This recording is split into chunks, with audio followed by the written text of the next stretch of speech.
attorney, Malik Z, Shabazz. Black power, sir. And black power, all power to the people, all power to the people. Assalamu alaikum, Hotep, Shalom, free the land. Black laws for all black people. Praise the Lord and pass the ammunition. Dear beloved brothers, black brothers and sisters, I say before I even get started, I say let's give King Samir Shabazz, our National Field Marshal, a strong black hand. And let's give our national spokesman, hard-working, hard-driving, Minister Sean Kwali, let's give him a strong black hand. And let's give our regional defense minister out of Dallas, Texas, that bold warrior standing up strong for our people, Brother Hakeem from Dallas, Texas. Let's give him a strong black hand. Let's give Brother Lenny, my dear brother, working hard down there in Atlanta, Georgia, a strong black hand. Also, Sister Amira, our national assistant. Let's give that female freedom fighter, a woman and a warrior, fighting on the front lines, a strong black hand. And down there in North Carolina, Sister Ayanna McClure, let's give that bold black woman a strong black hand as well. Giving honor to God and the God of our forefathers. I bear witness that regardless to land, label, or language, that there is but one God. Dear sisters and brothers, if we search the text of scriptures, we can find no other people fitting the description of the lost brother, the lost sister, or the lost sheep than we, the 40 to 50 million or more mentally, morally, and spiritually dead black men and women here in the hells of North America. The books say that we have been lost. Lost from our name. Lost from our language. Lost from our religion, our culture, our God, and many of us, by the way we act, we have clearly lost our mind. But even in that state and in that condition, we thank the God, and we thank the power of God, and thank the prophecies of Aset, Asa, and Heru. Thank the book for its prophecies on the lost sheep, and thank them for finding us, that which have been lost and scattered, not only here in the pits and the hells of North America, but we have been lost all over the 196,940,000 square miles of the planet Earth. Lost throughout the 57,255,000 square miles of land, lost throughout the 139,685,000 square miles of water, lost throughout the diaspora on a planet that weighs 6 sextillion tons. But we thank the God, thank the laws of Mayat, thank the principles of universal justice for giving to us in our suffering and our pain, for giving to us Shaka Zulu, for giving to us Kwame Nkrumah, for giving to us Queen Ya Asantewa, for giving to us Queen Mzinga, for giving to us Setewayu, for giving to us Sekou Touré, for giving to us Stephen Biko, for giving to us Thomas Sankara, for giving to us Boukma, for giving to us Toussaint Louverture, Dessalines, and all of the others.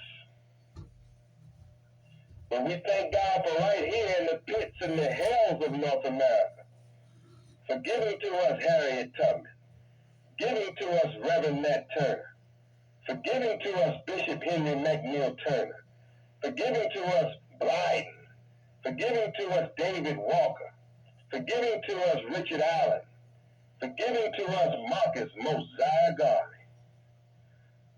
Thank the laws of Mayat. Thank the black God. Thank the God of our forefathers for giving to us the most honorable Elijah Muhammad.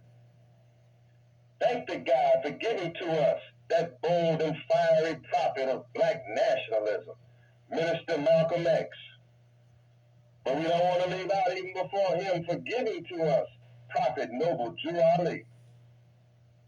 For giving to us, even in his own divine way, Dr. King and Rosa Parks. For giving to us here as we open up tonight. For giving us up to us, SNCC, and the freedom fighters who fought on the front lines in SNCC. Giving to us those that fought on the front lines in what they call the Black Revolt of the 1960s. Thank God, even while he's alive, for giving to us H. Rap Brown, Imam Jamil Alameen, who said if they don't come around talking to America, we're going to have to burn her down. That's what Rap Brown said. I thank Allah for him. I thank God for all of them.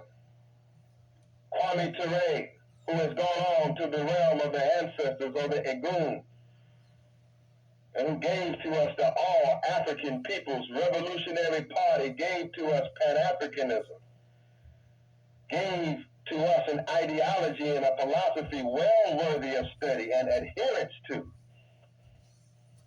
Again, I thank God. I thank the laws of Ma'at. I thank the principles of universal justice. I thank the people. I thank the mothers of the black nation for giving us all of these worthy ones. And all of the women whose names have been written out of history. All of the sisters who helped every freedom fighter that I know make it to the front lines. And who suffered and sacrificed so that black men who have stood for us can stand up. Now this is one history that goddamn Tyler Ferry will not tell, as he is financed by the Zionist Jews, the history of black men and black women, particularly black men who have stood up for us. And I thank black women who have stood beside them.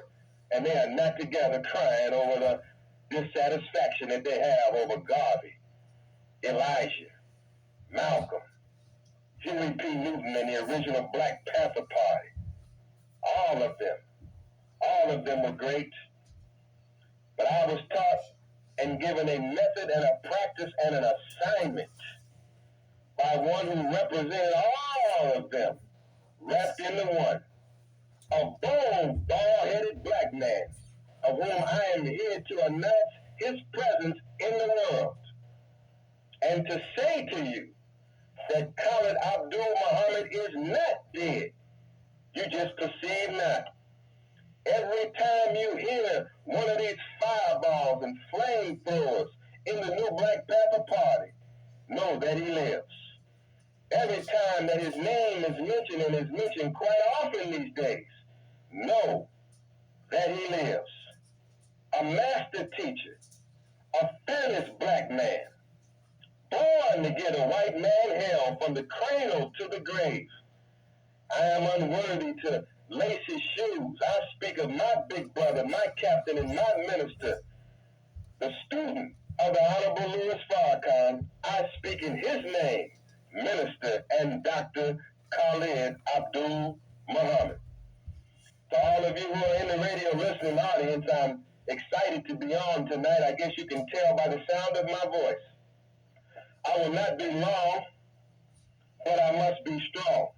My subject is, let's get that straight before we go any further, my subject is countering the counterintelligence program of the United States government, killing the nigger within us. Oh yeah. Countering the counterintelligence program of the United States government, killing the nigger within us. Buckle your seatbelts. If your seat gets too hot, like our leaders say, stand up and fan it a little bit and sit back down. Don't take it personal tonight. If you throw a rock in a crowd of dogs, the only one that hollers is the one that get hit. Don't take it personal. Don't jump up and down having a temper tantrum just sit back, get your notepad out, and let's get ready to rock. Again, if you throw a rock in a crowd of dogs, the only one that holler is the one that get hit. If it's not you, then I'm not talking about you. But there's a message tonight. There's a message tonight for organizations. If you're in the Nation of Islam, this message will pertain to you. Whoever you follow under the Nation of Islam, there's a message that will pertain to you. If you're a black nationalist in the black nationalist community, if you're claiming RBG, there's something in this message for you tonight. If you're even in the civil rights community and you're about rights and justice for black people, there's a message in this for you. Even inside your own family and inside your own house, there's a message in this for you. Even in your interpersonal relations with your friends, your brothers and sisters, your wives, your queens, there's a message in this. Countering the counterintelligence program of the United States government, killing the nigger within us.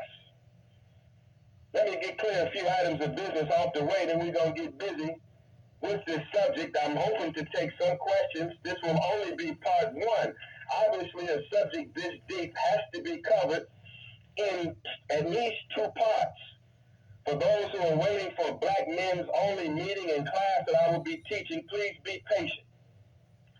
I have to clear up and to clear out the agents that are in our ranks. I have to clear up and clear out the envy that is in our ranks. I'm talking about of the black movement and the new Black Panther Party. We have to clear up and clear out the nigger mess in our ranks first as a first order of business. We can't even hardly get to and deal with our real enemies. Deal with the Zionists, the imperialists, the colonialists, those that manipulate, abuse, oppress black, brown, red, and yellow peoples all over this earth until we deal with the nigger within us. There's a nigger in here, and there's a nigger over there, and there are niggers everywhere. Remember I said in the beginning, and many of us, by the way we act, we have even lost our mind. Let me say this before I go any further to my dear beloved brother, Sharif, in Newark, New Jersey, that we in the new Black Panther Party and your brother, Malik Z, Shabazz, I love you very much. I'm sorry that you were arrested fighting for our people in the streets, but you're a warrior and you're a soldier. And it happens like that sometimes. It has happened to me on a variety of occasions. It has happened to many of those who went before you. And though we try to minimize casualties and prisoners of war as much as we can, we are in a liberation struggle. We are in a war to free our people. And so there will be arrests. There will be casualties. We want to minimize them, but we cannot avoid them. We must support Brother Sharif and support the work that the new Black Panther Party has been doing in the Newark Anti-Violence Coalition, being worked there steadily and consistently by my brother Bashir Akinyele, by Brother Minister Baba Zaid Muhammad, by Sister Keisha, Brother Bomani, and many others right there in Newark, New Jersey. My love and our love is to you all. And so whatever we need to do for our brother in terms of support, in terms of bail, in terms of legal assistance, you better be sure we do it. In Newark, New Jersey, raise the cry and raise the banner of our liberation and our liberation from violence and genocide that is killing and murdering our people. And use this time now to move out further, stronger, and faster, and serve our people, and bring our youth up out of the gang violence. Bring our youth up out of the ignorance and the fratricide and the self-hatred that have been put in our mind by the white man. So we have become the white man's niggas and killed each other. We are with Brother Sharif, and all in the black nation will come to his aid.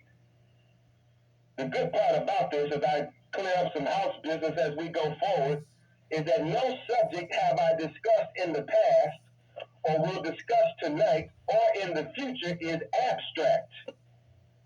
No subject or topic that I will teach here is something that we're teaching from a pure academic perspective or teaching as if it doesn't pertain to us. We are not just average radio hosts and people coming on blog radio and talking. No, that's not us. We're living this out. When we have been speaking to you on spirituality and scripture and prophecy, we're not speaking of it from a historical perspective like we are historians looking back on Egypt, back on Kemet, back on Tamaray, back in the Old Testament, back in the New Testament, back in the time of Muhammad. We are so blessed right now that we are living in the times where we are living out the prophecies of the Medu-Neter, the prophecies of both Bible and Quran, the prophecies of the scriptures that have come before us. We have a chance to, guess what? Live it out in real time. We don't have to look back on the Black Panther Party, back on Malcolm, back on the black nationalist movements that have come before us. Oh, we get to live it out and be it in real time. What a blessing. While others are commentating and able to just commentate from the sidelines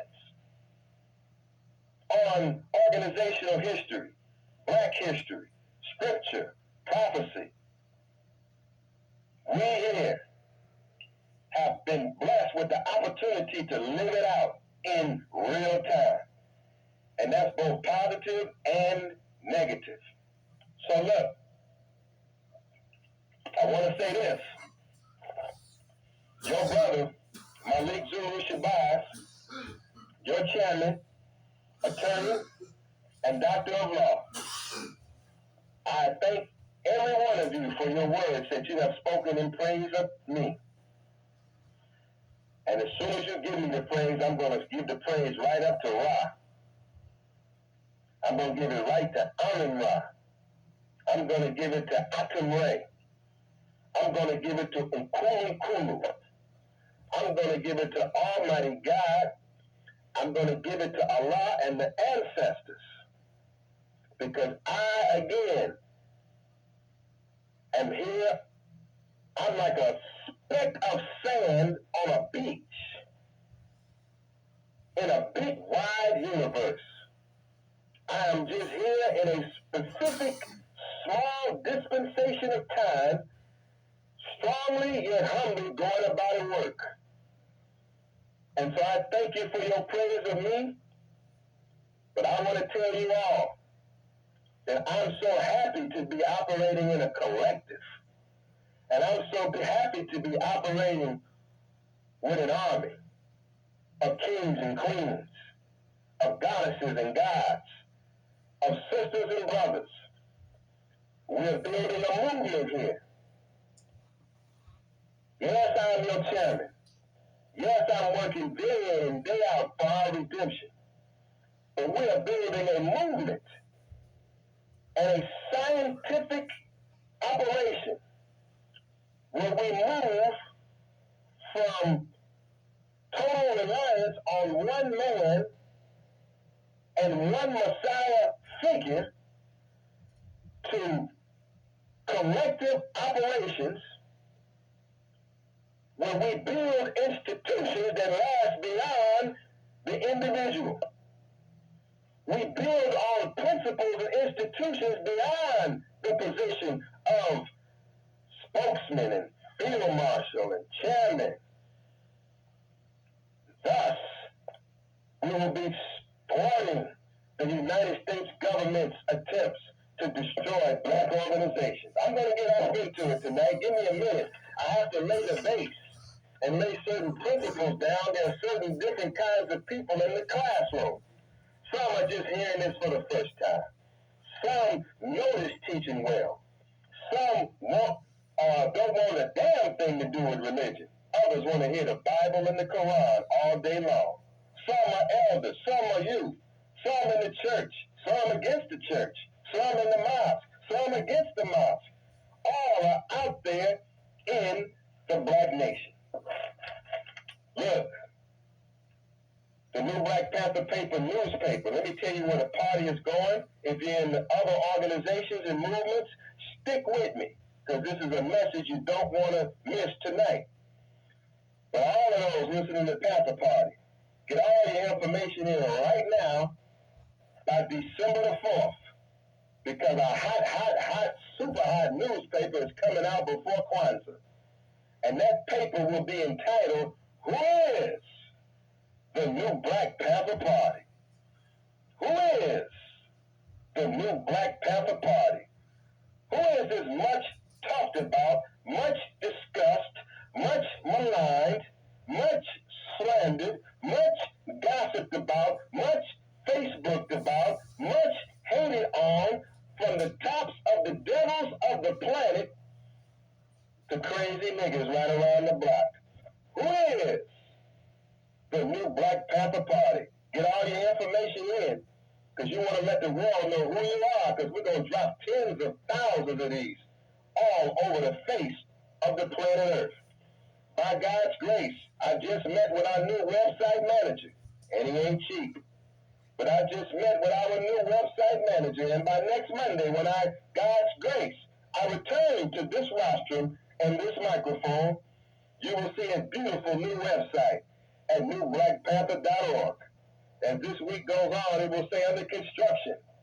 But a revelation is coming next Monday, and a website that's going to blow your mind. And it's your website. And it will house your ministry of education, your ministry of information, your ministry of organizing and activism, your ministry of defense. It will highlight you and your cities and your region, your activities, your chapters, the fight, the battles and struggles that you're facing. But it will tie it all in on a national and international level.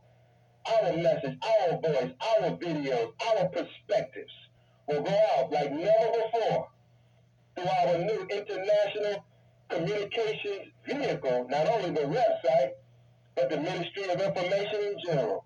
And this radio broadcast is growing every week, growing by the thousands. You tune in on Saturday night as that bold fireball field marshal from Philadelphia, King Samir Shabazz, brings on, lights it up himself, and brings on Panther leaders from around the nation. This Wednesday, right here on this radio, we'll start our Black Women Only series, featuring the women in the Panther Party. Brothers, you need to turn it off for the next few weeks. We do not need you to tune in on Wednesday night unless you're wearing stockings and pantyhose and lipstick. And I know that if you're in this, you ain't doing that, because we're going to beat your behind. And so on Wednesday night, we want you to tune right back in here for our Sisters Only program. I will be in Atlanta, Georgia, by God's grace and His will, and I don't see no contradiction to that. By guests of Brother Lenny, Brother Real, Brother Kinte, and the other beloved brothers and sisters in Atlanta, I will be in Atlanta on Saturday, December the 18th, for the Black Survival Summit. For the Black Survival Summit. And that location will be revealed starting on Wednesday, and for every broadcast and on the website and our Facebook. Stay tuned. There are some enemies trying to give us some hassle about it, but we shall succeed. We shall succeed. And I'll be in Florida, mighty Florida, Tampa, Jacksonville, and Miami in the first weekend in February. The new Black Panther Party is on the move. It's under attack. The new Black Panther Party have rights that come in from Guyana. They have come through Philadelphia. and come through again, King Samir Shabazz. I have to call his name. If he's doing it, how am I going to deny his name if he's doing it? Our rice program is about to go national. Our water program is going national. Our newspaper program, which makes money for those that are selling it, oh yes it does, going national. We are in of ourselves right now, defying history, defying J. Edgar Hoover, and making the ghost of that one who said his objective was to prevent the rise of a Messiah who could unify and electrify the militant nationalist movement. We are defying J. Edgar Hoover. And for the record, he is J. Edgar Hoover, a no good pedophile. But the focus here is on J. Edgar Hoover, the counterintelligence program of the United States government, and how it was enacted to crush and to stop black organizations, particularly nationalist ones, and to establish a premise tonight that the counterintelligence program is not dead, it's alive and well, and it operates inside of the nigger within us. What is a nigger? A nigger is deceitful. What is a nigger? A nigger is disloyal. A nigger is distrustful. What is a nigger? A nigger is divisive. What is a nigger? A nigger is lazy. A nigger is doubtful. A nigger says second best is okay. Who is a nigger? A nigger is as a nigger does. Huh? I say a nigger is as a nigger does. Tonight we're gonna go after the nigger that's within us and go after the point base, the launching base of the counterintelligence program and how it operates in us. I'm not just talking about Ron O'Neill, a snitch for the FBI or the pig. I'm not just talking about Gene Roberts, an agent for the pig, posing as bodyguards for Malcolm X, or others who laying in wait saying power to the people, to Fred Hampton Sr., all the while laying out the maps and the diagram of his apartment, talking about Comrade Fred, Comrade Mark Clark, all the while on the telephone, giving the diagrams and the maps out to the apartment and where Chairman Fred was sleeping to invite the devil into the home of our leaders to murder and assassinate our people. I'm talking about them, and I'm talking about the new ones that don't have to be paid by the white man. They don't have to be paid by the U.S. government, though some are. Oh, yes, they are. But by automatic, systematic, remote control, they do the work of the pigs, do the work of the FBI, do the work of the ADL. And they make the white man very happy. Huh? Stick with me. I know time is running, but I told you that this would not be covered in one night. Gather around the radio and certainly distribute this tape far and wide into every organization as we proceed through it with God's guidance, with the ancestors' guidance, with logic, wisdom, discipline, and precision. Now look, we want to go after the nigger within us. We want to talk about the deceitful ones that are in our midst that are trying to stop the rise of the new Black Panther Party. Well, why would you need to stop the rise of the new Black Panther Party? If the new Black Panther Party ain't nothing, if the new Black Panther Party ain't like some of y'all say, if the new Black Panther Party ain't this, if the new Black Panther Party ain't that, why are some niggas working so hard to discredit the new Black Panther Party?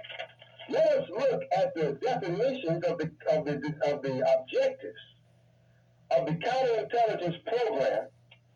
Then it will make us easy and easier to identify niggas who are working for the enemy. You know, I really have to use that word a lot tonight. I'm normally not my course of using it a lot, but it is a subject tonight. We are not by nature niggas. We are the gods and the goddesses, the kings and the queens of the universe and the planet Earth. We are the righteous. We are the powerful.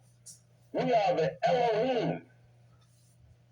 We are the people of the book and the people of the Meduneter. We are the glory of God. And we come from the greatest lineage of any people that have ever walked the planet. But we have become niggas. We have been made into niggas by a nigga maker. And the number one nigga maker is the devil himself. Has made us deceitful, made us disloyal to each other. Oh yeah, he has made us distrustful to each other. And damn it, have made us divided against each other. Certainly he has made us lazy and doubtful and teaches us that second best is okay. So when I say nigga, let me be clear. I mean the white man's nigga. Not God's nigga. Because God and the laws of Ma'at don't make niggas. Truth, justice, balance, order, harmony, and reciprocity does not make niggas. That makes divinity in you. God and goddess in you. Ain't no nigga in Ma'at. Ain't no niggas made from God. Made from the people, the choice of God from the scripture. No. The white man makes niggas. And now by automatic, systematic, remote control, we operate and do the bidding and do the work of our former slave master. Even when he's not around to direct our affairs, we do it subconsciously. We do it deep within our own psyche. We act out and carry out the Willie Lynch orders and the Willie Lynch syndrome. Black power and all power to the people. Don't get sensitive, as I said. If you throw a rock in a crowd of dogs, the only one that holler is the one that get hit. Don't get paranoid. Stop shadow boxing. In a room shadow boxing, thinking that everything is against you. Now, it might be, but you'll never know. Let me get a drink of water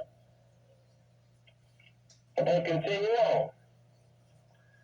Now, in August 1967, the FBI initiated a covert action program called Cointelpro.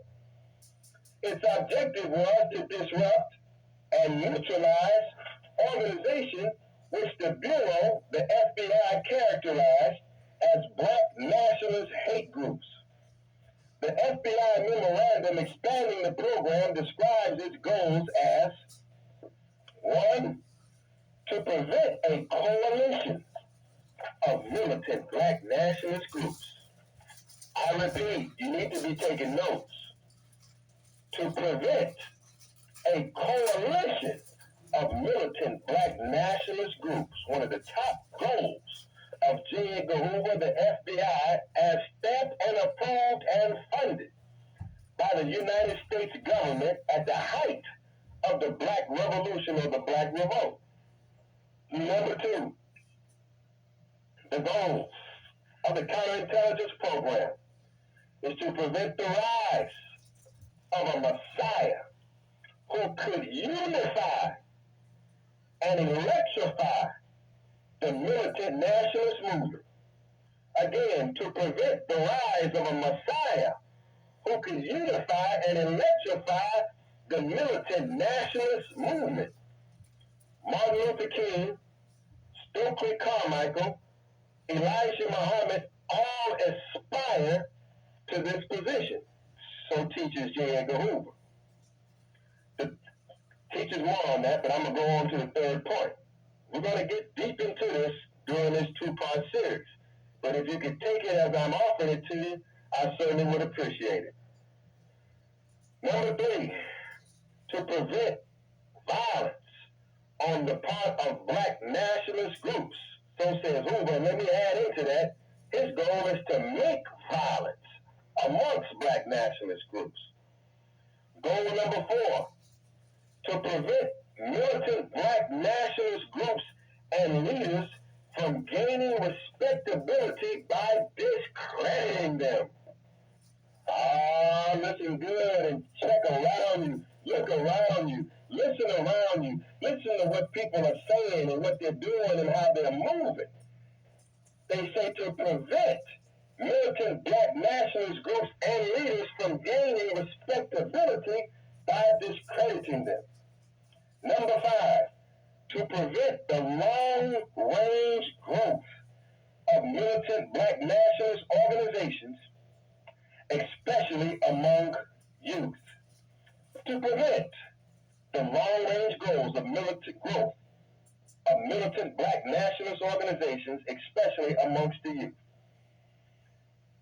Now, if you look at the main objectives of the counterintelligence program, and then you understand that in 1968, J. Edgar Hoover classified the Black Panther Party as, quote-unquote, the greatest threat to the internal security of the country. And you look, only a fool today would say that the counterintelligence program is dead. Only a fool today would say that this modern Babylon, this modern Sodom and Gomorrah, is weaker today in its desire to oppress and stop black people than it was yesterday. Only a dummy would say that this enemy has less technology, less sophistication, less police power, less wiretap power, less computer tap power than he did yesterday, today than he did yesterday.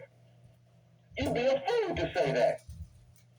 Now, so again, I stand on the premise that J. Edgar Hoover was a baby devil, and the FBI of today is the big daddy devil. I don't care whether Barack Obama is the president or not. The FBI is still the enemy of black people. The ADL, the partner of the FBI, didn't exist yesterday, but they exist today. That's another powerful component of the modern counterintelligence program. Disguised under the language of the Patriot Act as given to us by the executioner from Texas, old G.W. Bush. Listen to me now. J. Edgar Hoover, let's expand it, because this goes well before 1967. Cointelpro is a name, but the devil who gives it the label existed before Cointelpro existed. And the devils who existed after this devil, J. Edgar Hoover, are not interested in alphabet soup. They are aimed at accomplishing the objectives. But it is this one, J. Edgar Hoover, who worked against Malcolm. And yes, it is true that Malcolm looked like that black Messiah. that one who could unify and electrify the nationalist movement. He worked against Garvey and worked to personally destroy Garvey. And Garvey, of course, with his mass movement of millions across all class, religious, and gender lines, Marcus Garvey looked like a black messiah. He talks about in the 60s, Martin Luther King. Well, why King? King is not a nationalist. The white man is much smarter than you and sees much more value in your leadership than some of you. And while we don't agree with some of Martin Luther King's principles on nonviolence and turning the other cheek, we must say that he went out there and faced bombs, guns, death threats, torture and threats on his wife and his family. And he paid the ultimate price and was killed by a white supremacist working in tandem with the U.S. government. What greater price can a man pay but to give up his life for his people? Why Martin Luther King, J. Edgar Hoover? Why King? He said if Martin Luther King would embrace black nationalism, he would become the most dangerous Negro in America.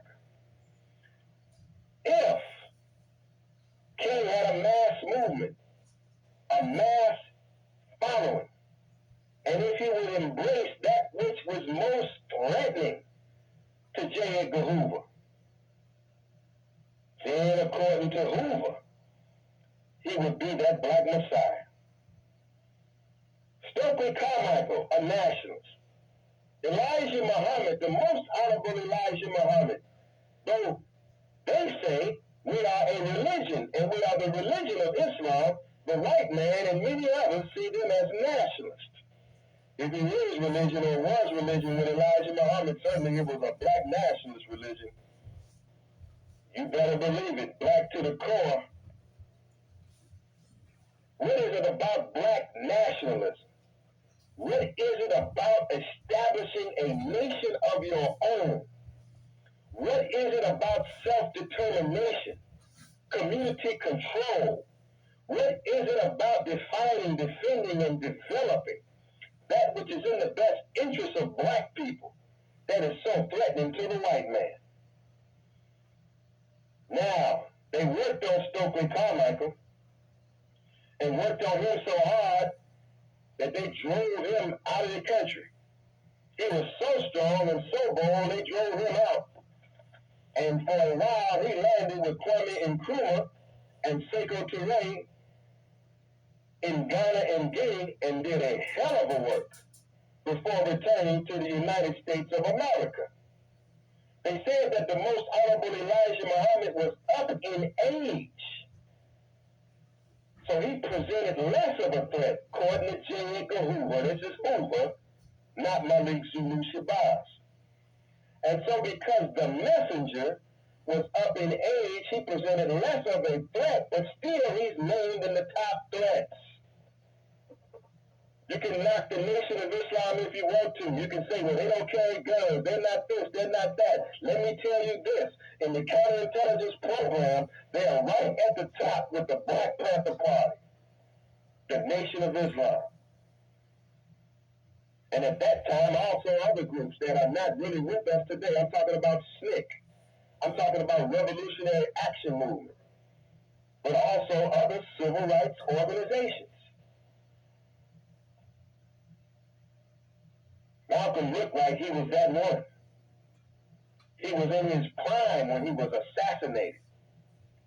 And he spoke to a broad mass and a young, upcoming group amongst us. But the devil got in amongst him and his organization at that time through agents and spies and envious and jealous ones and hypocritical ones and agents and intrigue and police and all of that. And you mix that in with some hurt and some pain and some suspensions and some domestic affairs and women, and you got an assassinated Malcolm X. His spirit lives on, but his body is not here. A victim of J. Edgar Hoover and the FBI and the counterintelligence program. All of these are lessons for us right now who are walking in the pages of history. Why are these leaders important? Because they can unify the people, unify the masses. Now look, y'all get mad at me, right? You get upset with me because I don't want to operate and build a cult. Because I don't want to separate myself into a small little scintilla of a box and build a small organization, because I have to fulfill that which was given to me and the way.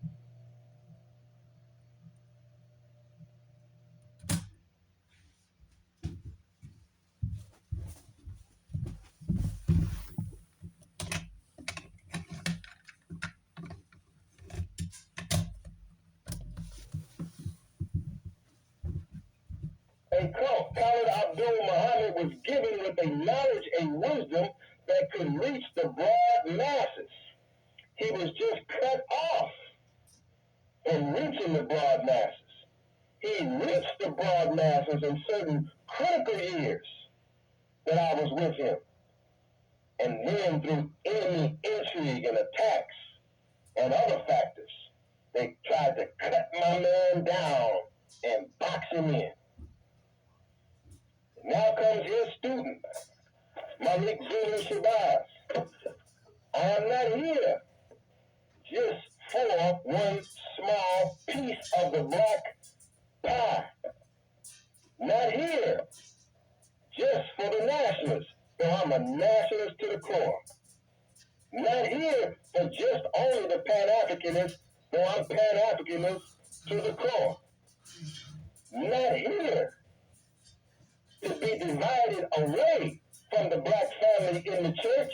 That's my black family in the church. I have a teaching for the nationalists, the Pan-Africanists, but for the black man and woman in the church and the mosque too. I am not here to be some divisive nigger. I'm here to reach, to teach, to organize, to help, to serve, and to learn from the broad masses. And if you're not moving in a way to unify the masses, you're not a threat. You're not a threat. We are like the dry bones in the valley. We are like the dry bones in the valley. And when Ezekiel was trying to prophesy to the dry bones, first he came with the word, and the bones rattled and they stuck together. But they did not stand up. Ezekiel went to his God and asked what he should do. First he went to prophesy to the bones, but the bones didn't stand up. What do you mean, bones? The God is not interested in bones. Ain't never been no damn bones out there in the ground don't do a damn thing for you. It's just some damn bones. But again, the Bible is written in symbols and parables and metaphors and similes. And if you don't understand this book, you'll go into the fool and come out a fool. And shut up saying I'm teaching a religion just because I quote the Bible. I'm giving you universal knowledge here. Knowledge from the Black Panther Party. Knowledge from the counterintelligence program. Knowledge from Black history. Knowledge from the Black history book called the Bible. Why? So I can speak to a broad mass.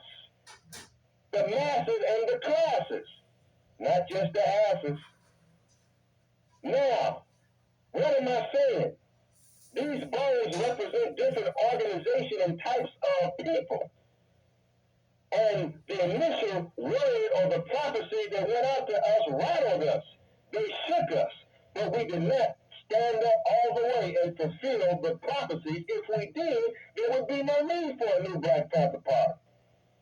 There will be no need for the work that we as a collective do. No need for a Nation of Islam. No need for a Malcolm X grassroots movement. No need for struggle. No need for liberation if the job was done. Huey prophesied. Eldridge prophesied. Malcolm prophesied. The most honorable Elijah Muhammad prophesied. Imam Jamil al-Amin in his day, he prophesied. They all prophesied and gave you the word and the action, and you shook and you rattled and you demonstrated and you protested and you rebelled, what they call rioted, but you did not stand all the way up. You shook and you shook the world. You rattled and you rattled the world. And you rattled where human rights and dignity and respect became a universal cry, but it came from you. The black man and woman, not only here in America, but the African fighting against colonialism in Africa. You, the African, all over the planet Earth. Nkrumah prophesies to you. Secretary prophesies to you. Frantz Fanon prophesies to you. Stephen Biko prophesies to you. Sobekwe prophesies to you. But you did not stand all the way up. Take nothing away from it. And so now, Ezekiel went back. These is prophecies of what's going down today. Ezekiel goes back now, and he says, asks God, what should he do? And he prophesies now, was instructed to prophesy that the four winds blow. That the four winds blow. And without going heavy into that, because you'll say I'm going into religion, so I'll get back to that in another class. But it goes on to say that the breath came into them from them four winds, and they lived and stood up on their feet and became an exceedingly great army. That means that somebody, that a teaching, that a message has to come to you and be breathed into you that is so strong, that is so deep, that is so well rooted, that is so universal, that is so unifying, that is so encompassing to the point that it grabs you and pulls a hard-headed people together, that it makes them stand up and becomes an exceedingly great army. It is not just the whipping of the winds of your enemy that will make you stand up, otherwise you would have stood up. Think about it. Now, in our 10-point program, in point number 2, it speaks about how the white man has kept us deaf, dumb, and blind, and used every dirty trick in the book to stand in the way of our freedom and independence. Says he has used the Khalid Muhammad gives us in the second point of our 10-point program and teaches us that the white man has kept us deaf, dumb, and blind and used every dirty trick in the book to stand in the way of our freedom and our independence as a people. What is a Messiah? Since we're going to use the term, let's get off of the religious terms of the Messiah and use a general definition. And more loosely, the term Messiah denotes any redeemer figure. Any redeemer figure. That obviously, J. Edgar Hoover says, could prevent a coalition of militant black nationalist organizations, which could lead to the formation of a real Mau. Now, the Mau were revolutionaries that were operating in Kenya that were battling the British and killing Uncle Tom's. And he says that if the black nationalists form a coalition, that they could really do damage in America. That they could not only unify and electrify this part of the movement, they could unify the masses. Who is it out there right now in 2010 that is trying to prevent the coalition of the dry bones. A dry bone called the Nation of Islam under Louis Farrakhan. A dry bone called the Nation of Islam under Silas Muhammad. A dry bone called the Allah Team. A dry bone called the Black Power Cartel under General Sultan Seti. A dry bone more over here, a dry bone more over there, a dry bone more everywhere. A dry bone called the 5% Nation of Gods and Earth. A dry bone called the Black Rider Liberation Party. A dry bone called former Black Panther Party member. A dry bone called Crip. A dry bone called Blood. A dry bone called El Rukin. A dry bone called Vice Lord. A dry bone called Malcolm X Grassroots. A dry bone called Republic of New Africa. A dry bone called Us. A dry bone called the Hebrew Israelites. A dry bone called the Christian Church. A dry bone called Methodist. A dry bone called Holy Roller. A dry bone called Church of God in Christ. Church of God under Christ. Church of God over Christ. Nothing but scattered dry bones. Who can breathe into the dry bones, and who are the niggas that are trying to stop the electrifying and the unifying of the dry bones so the dry bones can come together and become an exceedingly great army? Who are these niggas? A nigga is as a nigga does. You can see these niggas by what they say, what they write, and how they go about it. Remember, a nigga is deceitful and disloyal. A nigga will smile in your face one minute and butter you up like a hot buttered biscuit, and the next minute be your top dog enemy. This is how they go about stopping the rise of a black messiah. This is how they go about preventing the coalitions of nationalist groups. A nigga will try to play one end against another. I say all the black dry bones, every dry bone I name should come together. And those that I may have left out, a dry bone called the Uhuru Movement under Chairman Malik Z. A dry bone called AAPRP, All African People's Revolutionary Party, GC or no GC. Dry bones.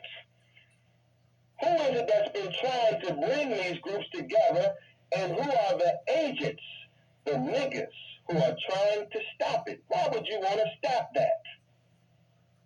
Who works as if they're working for the United States government? Oh, this is such a beautiful subject matter.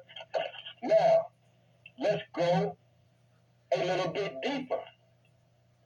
If, I'm talking about just in the nationals now, can you imagine if the new Black Panther Party, the Nation of Islam, all of them, the Black Power Cartel, the Moors, the 5% Nation of Gods and Earth, the Malcolm X Grassroots Movement, the Republic of New Africa, the former members of the Black Panther Party, the December 12th Movement, the United African Movement, in all of these cities, Reality Speaks, all of them throughout the world, the nation and the world. Can you imagine if we had a real coalition? How all of our dreams would not be so frustrated? How our vision and desires for nationhood could come to birth overnight? I must clear the deck with you that I'm willing to negotiate such coalition. I'm willing to conduct myself and to ask the members of the new Black Panther Party and those in the Black Nation to conduct yourselves in a way that would lead to a coalition of these strong Black organizations. It's a code of conduct, a way you go about it, a way we speak to each other, a way we act with each other, a non-nigger way that we deal with each other that can provide the fertilizer for this coalition. And you're in the fertilizer, being a nigger in the year 2010, spreading deceit, spreading rumor, spreading gossip, spreading doubt. Every time the leader of your organization say something, and it ain't even questionable, here you go. Yeah, I ain't with that. He said, I'm against that. You don't even know why you're against it.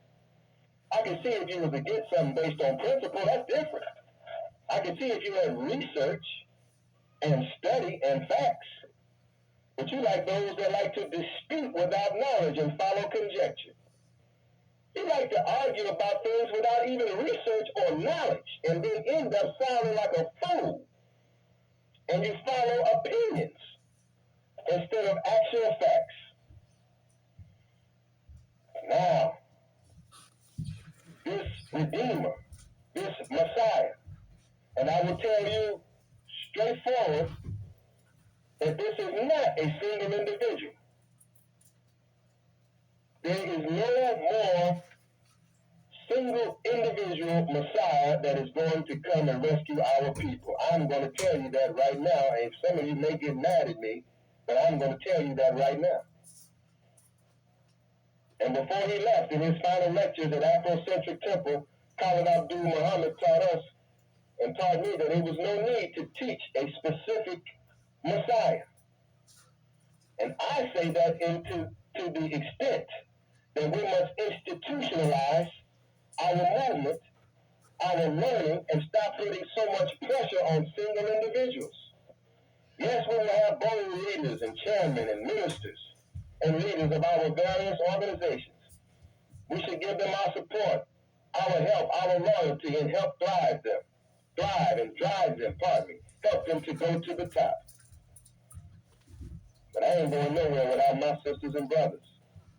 I'm not going nowhere without the collective. If I'm a God, I'm part of the God body. Think about that. There's been too much people making mischief, claiming to be Messiahs, claiming to be Allah, claiming to travel to the sun on spaceships and all kind of crazy mess.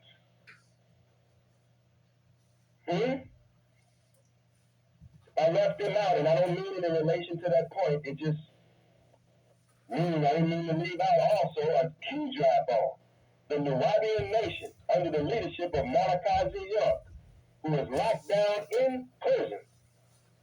We must not forget about them and him. They are a key part of this in the positive sense.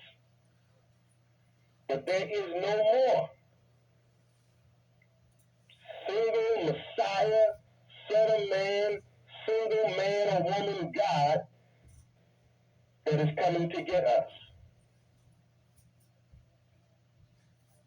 And if they are, they won't have to announce it. All he will have to say is, who do they say I am? And the people will bear witness. No more self-announced messiahs. Now, what I'm saying to you, dear sisters and brothers, as we move to a conclusion tonight and pick this up in detail next week, going into the details of the Cointelpro yesterday and today, and to show you how vicious it is. So vicious that it's landed Mutulu Shakur behind bars, Sundiata Okoli behind bars, Russell Schultz, Mumia Abu Jamal, Eddie Conway, Leonard Peltier behind bars, and so many others dead. So many others, so many lives have been ruined. We don't want to travel back down that path. And so, let me just say this. I think I'm going to just close on this point, actually. But I've said so much, I need to close here. And then tonight, we're going to pick it back up. I mean, next Monday night, we'll pick it back up in detail. I got a question for you.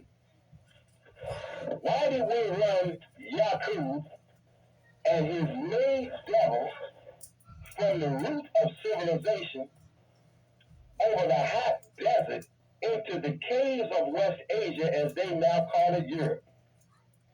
Answer: because they had started making trouble amongst the righteous people, telling lies. They accused the righteous people, causing them to fight and kill one another. Huh? Who is the modern Yakub and a maid devil in our midst, coming amongst the righteous, trying to cause us to fight and kill one another, telling lies? And why must we run them out over the hot burning sands and get them the hell up out of this movement so we may live in peace, tranquility, and under the smooth, harmonious laws of Maya, where our only main concern is the dragon and the beast? Look around you. Look at your neighbor next to you. Look at the one you're friends with. Are they really your friends? Are these really friends? If they are your friends, you need to delete these so-called friends. Hello? You need to click, pop, delete these kind of so-called friends. Because there are some amongst us in the black community or in the black nation that are seeking to get us to start fighting and killing one another. I'm giving you the principles of countering the counterintelligence program and killing the nigger within us. It's not meaning to physically harm anyone for the enemy that is on the phone. Because then I would fall into the trap if I were to get on this radio broadcast on Black Power Radio and advocate the harm of anyone. I will not do that. I don't have that power. Only God speaks to man in his own individual consciousness and gives him that power. But the nigger is the nigger within us. It is inside of us that is so doubtful that we can make it. See, really, you doubt that's what you say you're for. You say you're for African liberation, but all the while you doubt yourself. And if you look at it in the other aspects of your life, you are doubtful in all other aspects. Doubtful in your relationships, doubtful in your friendships, doubtful in your communications, doubtful about yourself, doubtful about your career, doubtful about your future, and therefore doubtful and negative to all else. I didn't say negative, I said negative. Negative all the time. So you bring that in the movement. But you never really got the nigger out of you that the white man put in you before you say you were raised from the grave, or before you got your third eye or stage of enlightenment, or before you came a true African. Think about that. And so in your relations with your wives and your husbands, you're negative. Negative all the time. Some of you have gotten negative towards your children. You'll never be anything. Subconsciously in your mind, you're saying, well, I'll never be anything. So you're now putting that in the minds of our children, our babies. You come into an organization. You was dissatisfied and negative before then. Now you come into an organization dissatisfied and negative. Not that constructive criticism don't have its place. Constructive criticism always has its place, but also be willing to help and to go about your criticism in a constructive way that does not make you an agent of J. Edgar Hoover. Think about what I'm saying. Negative. Negative in the mosque, negative in the nationalist movement, negative in the church, a spirit killer, and one who dashes vision, hopes, and dreams. Doubting your local ministers, doubting your local chairman, hoping that they fail, throwing stones or stumbling in their path. You're just a white man's nigga. But you're not succeeding. The good news tonight, as I leave you on this broadcast, niggas, you're not succeeding. Niggas are dying because we have been given a wisdom and a knowledge in 2010 that takes into account all of the lessons that have come before us. Every trap, every trick, every deceit, every assassination, every destruction of black organization, we now have to lay it out on the table and look at it here and see how the Black Panther Party was set against us and us against the Panther Party. How they tried to put the nation against the Panthers and the Panthers against the nation. And how and J. Edgar Hoover wrote poison pen letters. And there's all kind of poison pen letters going on out there today. Poison pen letters and phone calls and other actions to pit one against the other. I'm here to tell you, you will not trap Malik Zulu Shabazz in your trap. You will not trap Hashim and Zinga, Sean Kwali, King Samir, Shabazz, Divine Allah, Zaid Muhammad, Amira Sankofa, Sister Keisha. You will not trap the new Black Panther Party in your traps. We are not going to be no punk now. We will be long-suffering and give you a chance to show you the right way. And we will not be quick to react and practice reactionism, where we create violence because you're running off at the mouth. If you don't lay a hand on us in self-defense, we probably won't lay a hand on you. If you keep your mouth in the right way, you can criticize us, but be respectful about it. Because if we don't see you, somebody will. If we don't, I heard somebody will. But we know that you're sent by the enemy, and sent by the enemy within yourself, so we're trying to give you a break. But in a minute, I heard you're going to break your neck after slipping on the sidewalk accidentally. And you will not be entitled to compensation or damages. I will not be your attorney to help you. So, dear brothers and sisters, I think that I know I have said enough for tonight to lay the base for the subject. Countering the counterintelligence program of the United Snakes government. And I say snakes because they have dealt in tricky and deceitful dealings. Point number 7 of the new Black Panther Party 10-point program says we want an immediate end to police harassment, brutality, and murder of black people. We want an end to black-on-black violence, snitching, cooperation, and collaboration with the oppressor. And when we say black-on-black violence, we mean doing violence to one another and trying to set black organizations and black nationalists against each other. I am not the enemy of anybody under the red, the black, and the green. All of you who are fighting, even if you don't fight in our or my specific way, I am your brother and I love you. And I will not be against you unless you overtly come against me. And even if you do, I'm going to come to you like a man and ask you why. But I'm not going to let some niggas get in the middle and go back and forth. Hell no. I will sit down with any leader of the black organizations. I'm not against the Nation of Islam and Minister Louis Farrakhan, no matter how much you want to make me. No matter how much you want to make me some kind of enemy of Louis Farrakhan, I'm going to tell you the truth. I'm a son of Farrakhan. I'm and raised up on Howard University campus by Louis Farrakhan, then Khalid Muhammad. And Khalid Abdul Muhammad taught me about Farrakhan. Spiritually raised me up.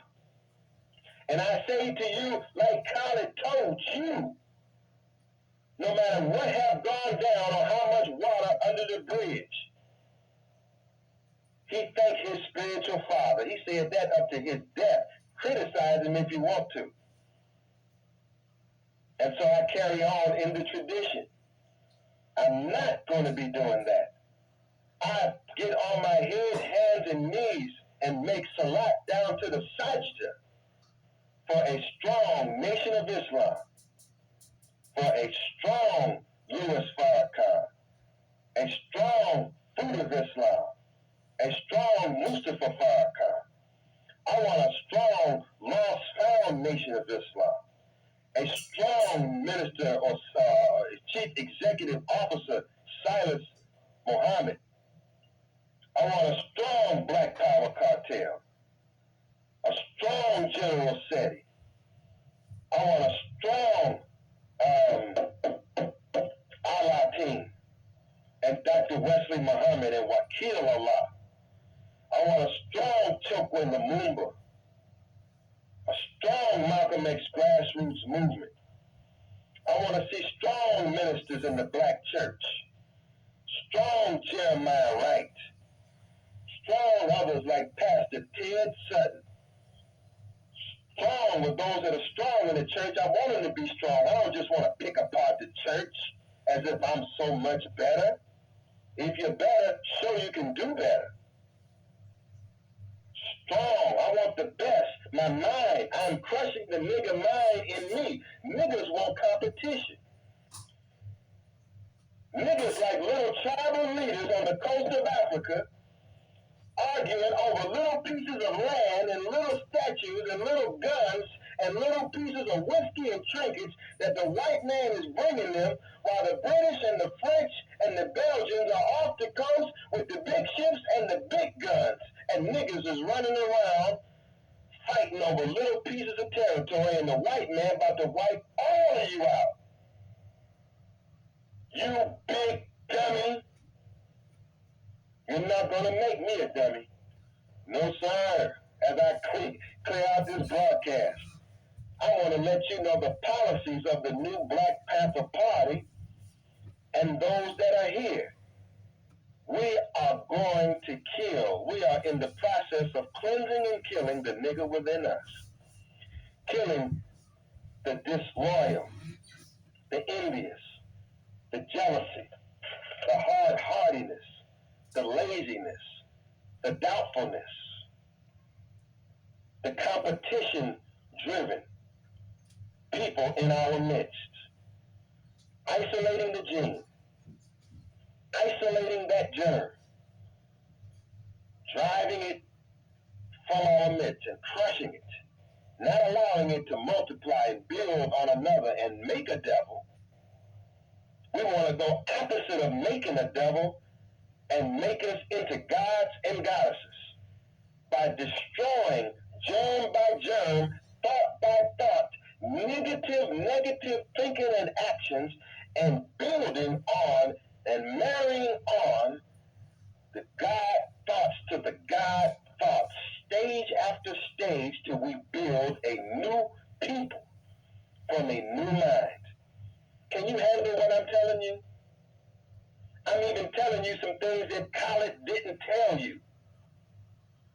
For as much stronger as he is than me and fiery, though I got fire and I got strength, there's certain things that I'm getting across to you on an intellectual level, on a third-eye level. I'm talking to your ka, your mind and your spirit, your ka, and your ba, your soul and your will, giving you an extension of the message. And really an extension of all those that came before us, giving to you something from all of those that came before us. In a universal form, I'm just your brother. I'm here to help you out. And really in helping you out, I'm helping me out. For if I help myself out and deal squarely with myself and stand myself on the square and know that I have to grow and develop and evolve, then I will certainly be a great helper to you. I thank you, dear brothers and sisters, for listening. I thank you for having the right spirit. I pray that you will spread this tape and this message throughout. I pray that you will spread it on Facebook, spread it by email, download it, CD, study this message, and tune in on next Monday night as I deal in part 2 of countering the counterintelligence program of the United States government and killing the nigger within us. But from this day forward, don't be a nigger. A nigger is as a nigger does. Not only in organization, don't be a nigger in real life, in regular life. Don't be a nigger with your family. Don't be a nigger with your wife and your brothers. Don't be a nigger. Don't be negative. That's how we're going to build better blocks and better communities and a better world, man. We got to love black people more, man, than we hate each other. We got to love ourselves more than practice more love than hate, and stop being embarrassed to tell each other that we love each other. Stop being embarrassed to show love for our people and compassion, and stop being so goddamn disloyal and envious and jealous of each other. We're going to blow all of the prophecies and let Hoover win by blowing the prophecies, by not following the simple commandments of the black revolutionary Messiah. Love ye one another. Love ye one another. He said, even as I have loved you. So I say to you, love ye one another, even as Nat Turner have loved you. Love ye one another, even as Kwame Nkrumah have loved you. Love ye one another, even as Shaka Zulu and Stephen Biko and Queen Nzinga and Yaa Asantewaa and Rosa Parks and Harriet Tubman, and Garvey and Elijah and Malcolm. Love yourself, even if those that have given their life for you have loved you so much they gave their life, and you got your life. And you want to show more love to another, and you get some goddamn technology and some computer and a real nigga come out in you, you can stop it if you look at it and address it. Drive the niggas out from amongst us and drive the Cointelpro out from amongst us. And you can kill the white man's niggas in us by killing their spirit and their ability to operate. You don't have to lay a hand on them. Start today, dear brothers and sisters. Love ye one another, even as all of those who have came in the mold of the Messiah, the messianic age, and the redeemers and the redemption of our people. O ye dry bones, come together. Love ye one another. I'll see you next week this time, and you tune in Wednesday night for the Sisters Only program on Wednesday night. And Saturday, tune in for more, and tune in to that website as early as this weekend, newblackpanther.com. Tune in and see how this new Black Panther Party is going to be history beaters, not history repeaters.